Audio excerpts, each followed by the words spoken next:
The room was filled with tension as the man, once thought to be a trusted pilot, doctor, and lawyer, was finally cornered.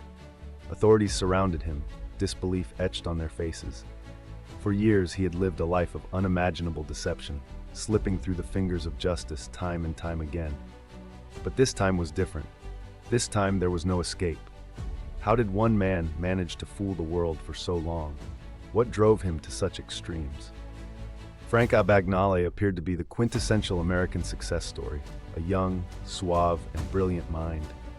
In reality, he was one of the world's most notorious imposters. From 1964 to 1967, he successfully posed as an airline pilot, a doctor, and a legal prosecutor, among other identities, all before his 21st birthday.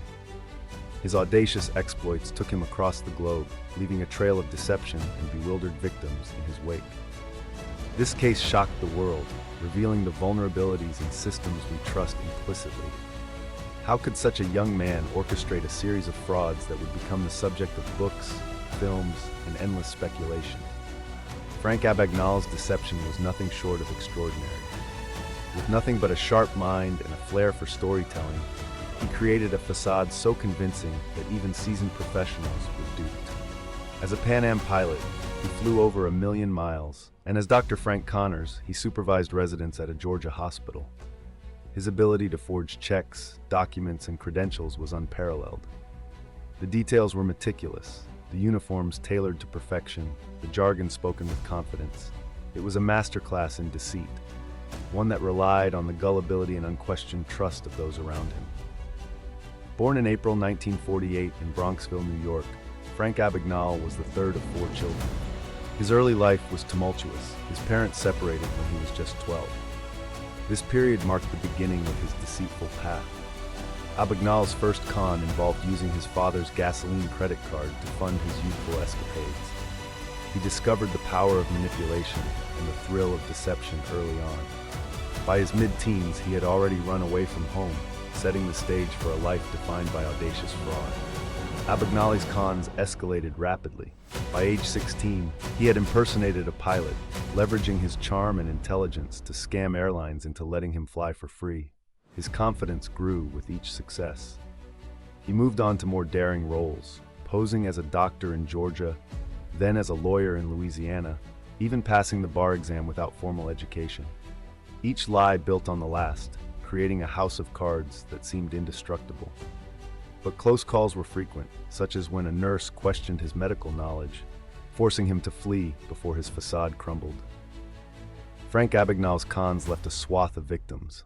Airlines, hospitals, and banks were defrauded, each losing thousands of dollars. Yet the human cost went beyond financial losses. Individuals who trusted him felt violated and embarrassed. One bank manager recounted the humiliation of discovering that the charming young man he befriended had swindled his institution. The emotional toll on these victims was profound, as they grappled with the betrayal of what seemed like honest relationships. Despite his remarkable run, the facade began to crack. Bank officials in Europe started noticing discrepancies in their transactions. An astute Pan Am employee began piecing together the improbable pattern of a pilot never on the flight rosters. These suspicions caught the attention of the FBI, specifically Agent Joe Shea, who spearheaded the investigation. Shea's determination to connect the dots marked the beginning of the end for Abagnale. Frank Abagnale's capture unfolded like a scene from a thriller. In 1969, at just 21, he was finally apprehended in France after a stewardess he had previously dated recognized him. His arrest was international news, exposing the daring escapades of a man who had fooled so many for so long. The evidence was overwhelming: thousands of dollars in forged checks, false identities, and a trail of fraudulent activities across continents. This confrontation was the dramatic climax of his globe-trotting life of crime.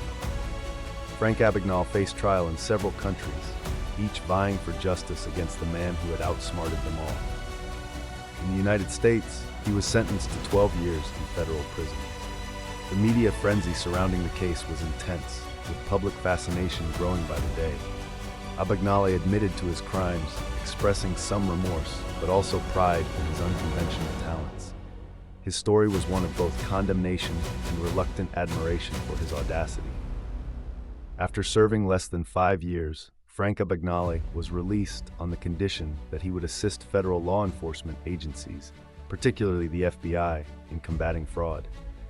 His expertise became invaluable, ironically turning his criminal past into a tool for prevention. Many victims struggled to rebuild their lives, their trust shattered, but their resilience unbroken. The long-term impact of his crimes continued to influence security protocols in financial and transport sectors worldwide. Today, Frank Abagnale is a respected security consultant, having spent over 4 decades working with the FBI and other institutions. His company, Abagnale and Associates, advises businesses on fraud prevention.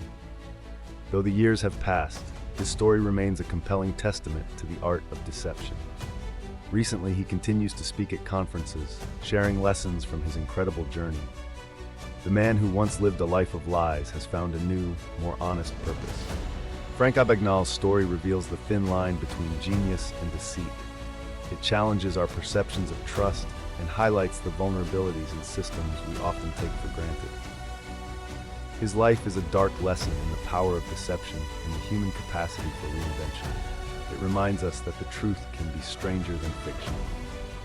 That was The Dark Verdict on Frank Abagnale. If this story kept you watching, hit like, subscribe to Dark Verdict, and ring the bell, because the next case is even darker. See you then.